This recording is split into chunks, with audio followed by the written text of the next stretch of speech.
Hi, I'm Kim Johnson and you're watching StarFit. Our guest today is Dr. Joe Horrigan, a chiropractic sports medicine practitioner who has consulted on many Hollywood films such as The Matrix, Charlie's Angels 2, Spider-Man 2 and most recently The Hunger Games. He's here to tell us how he uses his expertise to help celebrities accurately move like the characters they play. Welcome, Dr. Horrigan, and thank you so much for being here. Thank you for inviting me. Well, can you tell us what your role is when you're consulting on these big Hollywood films like The Hunger Games? Certainly. When I'm asked to consult, it's usually for one of two roles. It's either sports medicine or it's sports performance. Okay. If someone is hurt either before or during a film, we need to diagnose them, get them back as fast as possible, find out why it happened, and then consult with their action performers such as the stunt coordinator, the fight choreographer, so they don't get hurt again. Secondly is sports performance. Do they need to move better? Do they need to run? Do they need to climb? Do they need to ride a horse?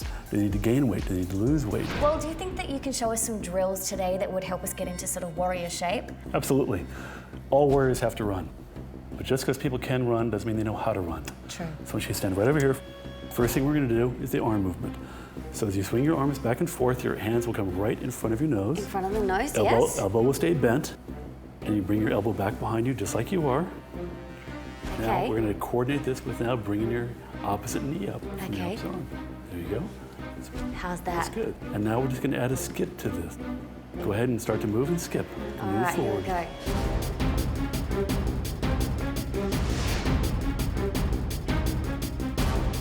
So that gets you back to basics. It always comes back to basics because we have to have the mechanics right or there won't be speed. So we're going to move away from the drills for speed and start getting into agility. Agility? I'm going to have you face this way. Yes. We're going to do a movement called the Carioca.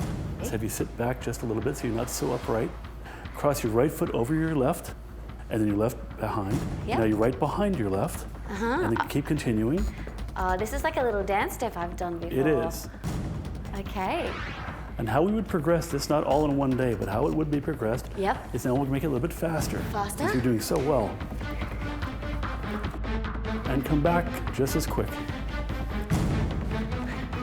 I've seen the football players do this one. They do. Soccer, American football, rugby, they all do it. You do one more, called a side step. Okay. Sometimes we don't want them to be in a position to tangle with their feet. Okay. So it's just a pure side step. Let's get you in a position like you're waiting for a tennis serve to come. Good, and then step out with your left foot, and then come back in with the right. And step again, let's get your feet flatter. Flatter. Good, a little quicker, there you go. Now let's do a little quicker. So what would this be used for? Is this agility as well? This is all agility. And now we're gonna direction change. Change, change, change. All the basics are critical on how they perform every day. Right. Those patterns have to be reinforced. So this is how we start with the athletes, this is how we start with the actors. So this will help them be better, more efficient runners, get them more fit. It has to be accurate, it has to look right. Well, it was so much fun learning all of these drills. I feel like a warrior now. You are. Yeah, so thank you so much for being here. Thank you for having me. Thank you. Well, here's a quick recap of the exercises we learned. Skipping A's. Do 2 sets for 20 yards. Carioca. Do 1 set of 10 yards. Side step, do 2 sets of 10 yards back and forth. When this becomes easy, increase the speed and change the direction. Thank you for joining us. We will see you next time on another episode of StarFit.